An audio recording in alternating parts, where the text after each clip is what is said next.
தமிழக மக்கள் விரும்பும் நம்ம தங்கமயில் இப்போ சென்னையிலும் கோலாகல ஆரம்பம். தங்கம் வாங்க தங்கமயிலுக்கு வாங்க. ஆயில் புல்லிங் அது எப்படி பண்ணுறது?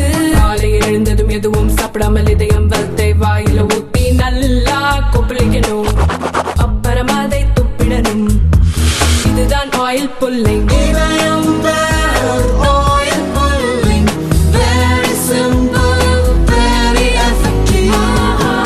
டெல்லியில் கடந்த 5ஆம் தேதி சட்டசபை தேர்தல் நடந்தது. தேர்தல் முடிவில் அமோக வெற்றி பெற்ற பாஜக 27 ஆண்டுகளுக்கு பின் ஆட்சியை பிடித்தது.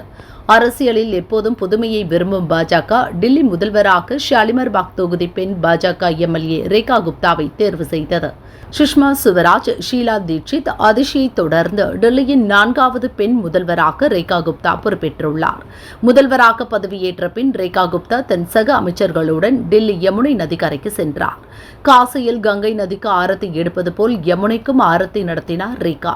இந்த நிகழ்ச்சிக்கு தமிழக எம்எல்ஏவும் பாஜக மகளிர் அணி தலைவியுமான வானதியும் அழைத்திருந்தார்.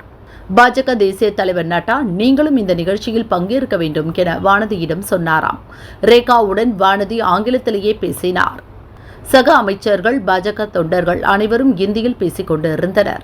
வானதிக்கு ஓரளவு இந்தி தெரிந்தாலும் சரளமாக பேச முடியவில்லை. நீங்கள் விரைவில் இந்தி நன்றாக கற்றுக்கொள்ளுங்கள், அப்போதுதான் வடமாநில அரசியலை நன்றாக புரிந்து கொள்ள முடியும் என்றாராம் டெல்லி முதல்வர் ரேகா.